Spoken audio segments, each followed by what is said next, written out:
So Nick Thomas of the Academy of Historical Fencing, who I've known for a couple of decades, says that this is the best British military sword, perhaps even the best military sword of the 19th century, globally speaking. Well, I've got a bone to pick with that. My issue is that most of what he said was absolutely correct. However, I can add some more information to it. So, I am Matt Easton of Schola Gladiatoria and Easton Antique Arms. Now, Nick, in his video, which I'm going to link down below, it's a really good video. It gives a really good summary of why this particular sword, I'm going to briefly explain what this sword is, was probably one of the best military swords to ever be issued, or rather owned, carried, and we'll get into that in a second, by anybody in the military in the 19th century. So why is it so good? So first of all, what is this? Okay, so this is actually an example, a little bit similar, but a little bit different. I'll explain why in a second, to the example that Nick shows. So this is the 1895, he had an 1897, they're very similar, 1895 pattern hilt or guard, for example, and with an 1895 pattern grip on it. Well, I'll explain why those two things are slightly separate. And an earlier 1845 pattern blade. So this specific example is a Wilkinson example, and this, unlike Nick's, has the what I would prefer, and that is the patent solid hilt. So it has a full width tang. I don't know if you'll be able to see on camera, but the tang is actually visible at the front there. So essentially this is constructed much like a mesa or certain types of knife, where we have two slabs riveted through a full width tang. So rather than having a stalk of tang going through and simply peened or screwed at the end, this actually has a full width tang. So it is a stronger construction, but it was much more difficult, time consuming, and therefore expensive to make. So most of these didn't have the patent solid hilt that this one has. This is an optional extra. But fundamentally, Nick made the completely valid argument, and I'll summarise the three main reasons, why this is probably one of the best infantry swords that you can find in the 19th century from anywhere in the world. And in essence, those 3 points are the blade, the guard, and the grip. So very briefly, let's talk about the blade. So the blade is actually the earlier 1845 Wilkinson style blade. I've got articles about this on the Easton Antique Arms website if you want to do a deeper dive into that. But fundamentally, it's a very slightly curved, in fact some are straight, cut and thrust blade. So it's a bit like a backsword blade. It has a cutting edge for its full length. It has a false edge for the back of the kind of 10 or 12 inches at the back here. It has a spear point and it is single edged. It's not double edged, but it is double edged up near the tip. So it is a really well-performing blade, as Nick mentions. Those of us who cut with sharp ones of these, they cut really well. They cut as well as most side swords or most back swords, lots of types of broadsword, lots of other types of saber. And in fact, they can cut as well if they're well sharpened as things like katana and stuff as well. So they are really good cutting swords. But in addition to that, because of the weight distribution, the fact that we've essentially got a single edged backsword section for the first 2/3 of the blade and then double edged for the last third, that means that the last third of the blade is quite light and quite nimble, which is really good for handling. It makes for quite a nice handling sword, quite light at the tip, which is nice for fencing with or fighting with. But in addition to that, it means you've got very little friction going through this section because you don't have the rib at the back that you have on a single-edged blade, and it's not particularly thick, it's quite thin up here. So you've got the stiffness and thickness of the blade of the first 2/3, which gives you the rigidity, which is really good for cutting, fencing, binding, all of these things. But the upper third of the blade, not only is it double-edged, so you can do false-edge things as well, it's also better for thrusting, but you also have less resistance cutting through a target with this end of the blade. Now, this is admittedly a compromised cut and thrust blade, and that's one of the criticisms that gets pointed at it, that it's not the best cutter out there. There are more authoritative or powerful cutting swords, and it's not the best thrusting sword. We're going to come back to that point a little bit later in the video, but just to say, this is a compromised cut and thrust blade, not hugely dissimilar to lots of other types of backsword and saber blades from history, but it performs pretty damn well. The guard is better than what went before. What did go before? Well, here is an example. It is a brass hilt, and you can see that this steel hilt, not only is it made of steel, it is therefore stronger, but it also covers a larger area. Nick makes this point really nicely in his video. It's got smaller holes, it covers more of the hand, it's a bit bigger, a bit more accommodating, and of course it's steel, so it's much more resistant. Now, in fact, various people earlier on that had to have the regulation brass hilt but realised that steel would be better, one of the tricks to get around the regulations was this, and this is a gilt, so gilded, steel hilt. So it's the same shape as the brass hilt, or very closely related to it, very closely matched by it. But this is made of quite thick steel, in fact thicker steel than the later 1895 hilt. So this is a very, very strong hilt made of steel, usually gilded, but usually copper plated and then gilded, or they can be directly gilded. I'm not exactly sure how they did it actually. So steel hilts weren't an entirely new thing, but this was an expensive optional extra, again Wilkinson, which someone during the India Mutiny in this case had decided they wanted a steel hilt to protect their hand from talwars instead of a brass hilt, which could be broken or bent or cut through. And this essentially became regulation in 1895 with the introduction of the steel guard. So is the steel guard better than what went before? Yes. Is it a good guard? Yes. We know that this is a good guard because it's very closely matched actually by lots of other steel guards which came about in other countries. And if we look at our modern fencing sabres, they have very similar shaped guards to this. However, it's not a perfect guard, and I'll come back to that in a minute. So the final point is the grip, and honestly, this grip is fantastic. I think it's one of the best sword grips. You might have a personal preference for French grips, Italian grips, Prussian grips, whatever, and some of them have their own idiosyncrasies which are really nice and really appeal to certain people. They've maybe got a slightly more canted curve to them, which you personally prefer for the way that you fence or the way that you hold a sword.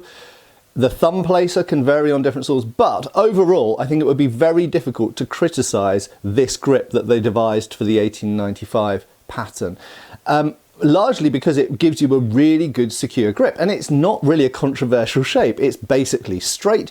It's got a little bit of a bulge there which helps prevent the hand from slipping down where you don't want it to. It's got a little bit of a sort of heel, as we could call it, at the bottom here, which kind of prevents the little finger from ramming up too hard against the bottom of the hilt there.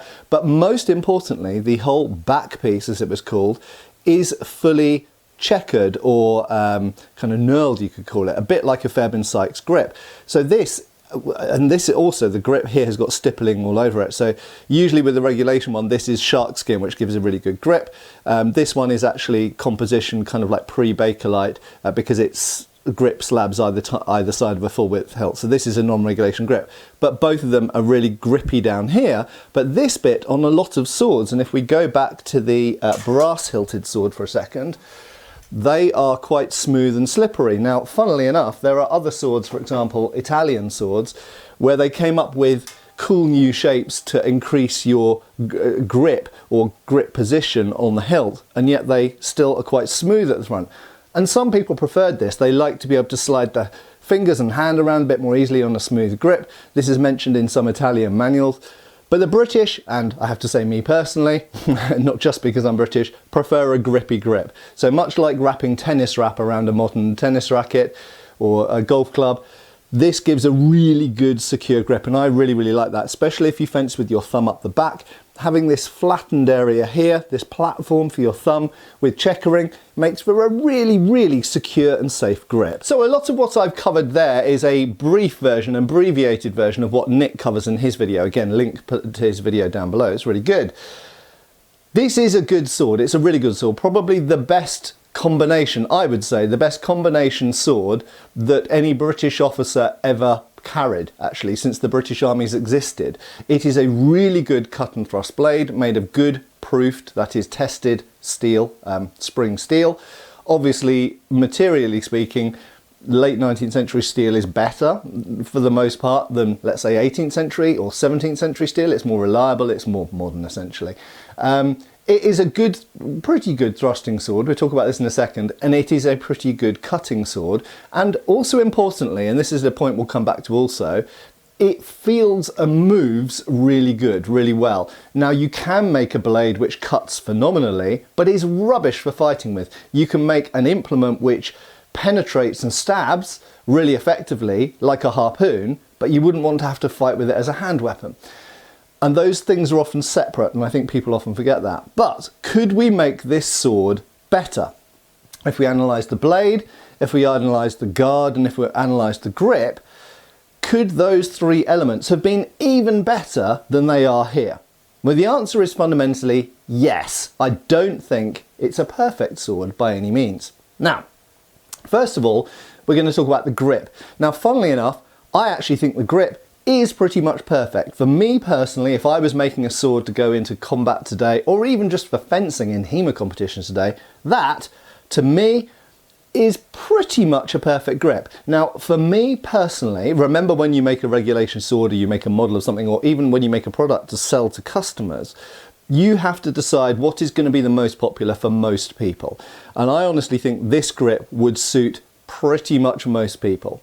If I was having a custom sword made, I prefer a slight cant on the grip. And I've pulled out an example here. So you'll notice that this grip, this is an earlier Wilkinson, this dates to 58. This has a slight curve to the grip. And I personally find that both for cutting and for thrusting, but most importantly for bringing the blade more in line with the forearm, you don't have to extend the wrist so far forwards. So I think that for a cut and thrust sword, and for generally retaining good edge alignment, so indexing the edge, but also keeping the sword in your grip, I find a slightly canted grip, personally, is better than a straight grip. But that being said, straight grips were obviously predominant on European swords right the way through history, from the Bronze Age all the way through to most 19th century swords. And don't even think that's a cut versus thrust thing, because most thrusting swords, whether it's small swords, rapiers or whatever, tend to have grips which are in line with the blade. In fact, the relatively modern habit of having foil and épée grips canted at an angle is really quite unusual, historically speaking. So arguably the only thing that I might change about Matt's regulation infantry officer's sword is to have a slight cant on the handle, but I'm also happy with this straight grip. I've fenced with plenty of straight grips for the last 25, 30 years. And I'm perfectly happy with them. And I think for a lot of people, the straight grip is a good solution. Right. Onto the guard. Now, funnily enough, the material of the guard is great. Okay, so sheet steel and preferably hardened. Now, most of these historical originals are essentially mild steel, which is then nickel plated to prevent it from rusting. However, the best option at all, and this is actually mentioned in some Italian manuals as well, is to have the guard made of hardened steel, because then it absolutely really can't dent or get damaged very easily at all. It'll be almost as hard as the blade, as hard as a piece of plate armor. So making it of steel, definitely the right choice. Having smallish holes, but some holes to reduce the weight, definitely the right choice. But I don't agree that the overall shape of this hilt is actually optimal. Now, one of the reasons that hilts are, or guards are asymmetrical like this is for wearing convenience. Ergo, it's nothing to do really with use. When we look at fencing swords, you'll often find that the fencing versions of these have symmetrical guards, because symmetrical guards have some advantages that asymmetrical guards don't have. Okay, now you can get away with an asymmetrical guard because your hand, assuming you're right-handed, is not symmetrical on the grip of a sword, particularly with the thumb up. So when you've got the thumb up, you'll notice that all of your hand is to the right-hand side of the grip there. So having all of the guard projecting on the right-hand side is perfectly fine if the hand is projecting on the right-hand side. Obviously, it doesn't work for left-handers, you'd have to reverse it. Nothing really of the hand, even if you put the thumb to there, is really projecting much on this side. So we can get away with it. But there are two main reasons why asymmetrical guards are not really ideal. They're not really the best option. The first one is the fact that if you do have any of your hand projecting on this side, and indeed obviously your fingers have to, they are slightly more uncovered. Now, it has to be said, if you are a right-handed person and you are fencing, when you guard on this side, because of the angle of guarding on this side, you tend to be more protected than when you're guarding on this side. On this side, you require the hilt to project more than on this side. But if you had the guard projecting a bit further, your hand would be even more protected. And it must be said, people did get wounded in their hands quite a lot. It's a prime target, whether it's recreational fencing, whether it's battlefield fighting. We've got numerous accounts and records over the years of people being injured in the hands, including myself. So absolutely, having a more projecting guard will give you more protection. That's the first reason. But the second reason is one that people often forget, and that is one of balance and edge alignment.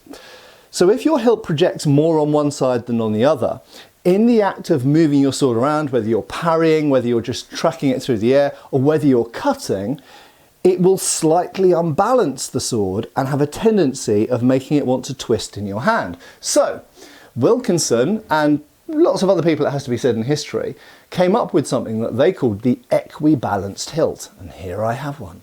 And you will notice this was made for an officer who was at the siege of Delhi and lost his leg there. So Indian Mutiny sword again. It's one of my main collecting passions. Equibalanced hilt projects equally on both sides, so it doesn't have a tendency of turning in either direction because it's balanced the same. Just so happens my other example I showed here with the canted grip is the same. It's an equibalanced hilt. Different designs, same idea, both Wilkinson, both late 1850s.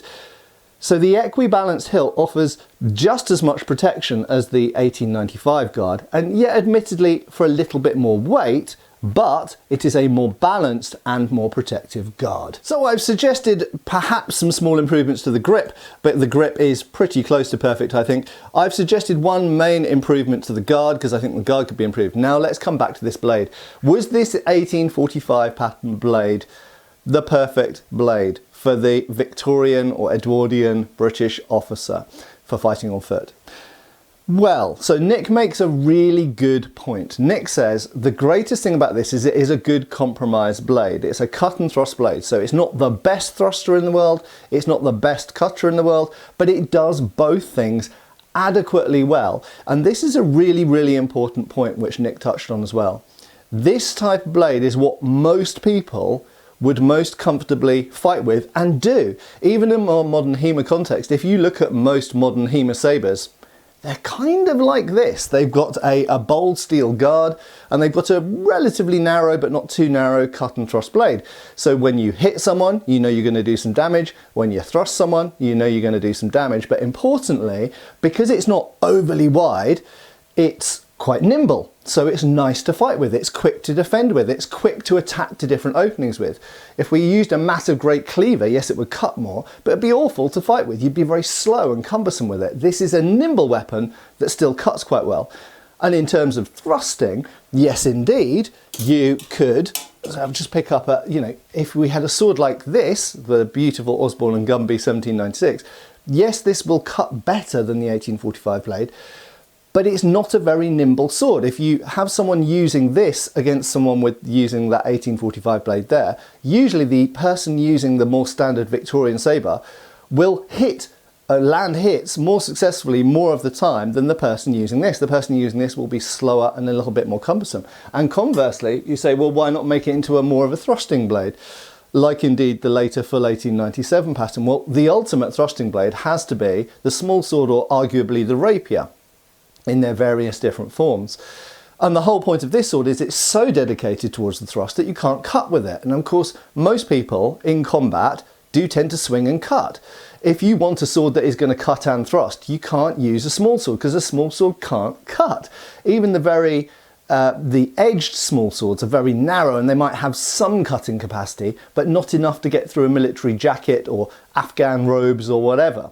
So it's not going to be a useful cutter in a military world. But moreover, these are quite fragile because yes, they're fantastic at thrusting. They're very quick. They've got decent reach and great tip agility. But they're rubbish at parrying, for example, a bayonet on the end of a 9-pound musket or someone swinging an axe at you. So the problem is, yes, this is a great thruster, not very good for defending yourself with. So we come back to a sword required for military life where it has to be nimble enough that you can be quick to fence against any other opponent who might be using any other type of sword or weapon. But it also has to be authoritative enough, not authoritarian, enough in defending so it can parry fairly heavy weapons. And if you want it to be able to cut, it needs to be of a shape and a form where it can give pretty good cuts, even if it's not the most powerful cuts, while still remaining nimble. So, ultimately, would you come to this blade? Would I choose this blade? Probably something quite similar to it, yes. I personally might choose a variation of this blade, for example, the flat solid. I might choose a slightly broader version. I might have a slightly more slender point, but these are minor points and maybe something I can look at in a future video. Are you interested in seeing what my design for the perfect Victorian officer's fighting sword is? I might have some examples here which come very close to it actually. That's another video, but for now, yes, I think the Wilkinson 1845 blade is pretty close, if not perfect, it's pretty close to perfect. So overall, I kind of agree with Nick. There's no controversy here, there's no beef.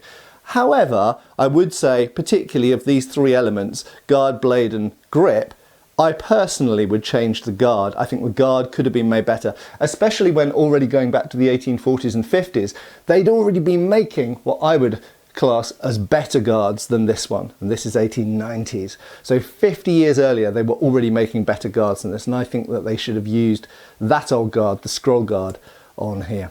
But the blade and the grip, fantastic things. So yes, anyway, thanks a lot for your video, Nick. Thanks a lot for watching this video. Check out the links below. I have been Matt Easton, I will of course continue to be, and hopefully I'll see you back on the channel really soon. Cheers folks. Thanks for watching. We've got extra videos on Patreon. Please give our Facebook a like and subscribe if you haven't already. Cheers folks.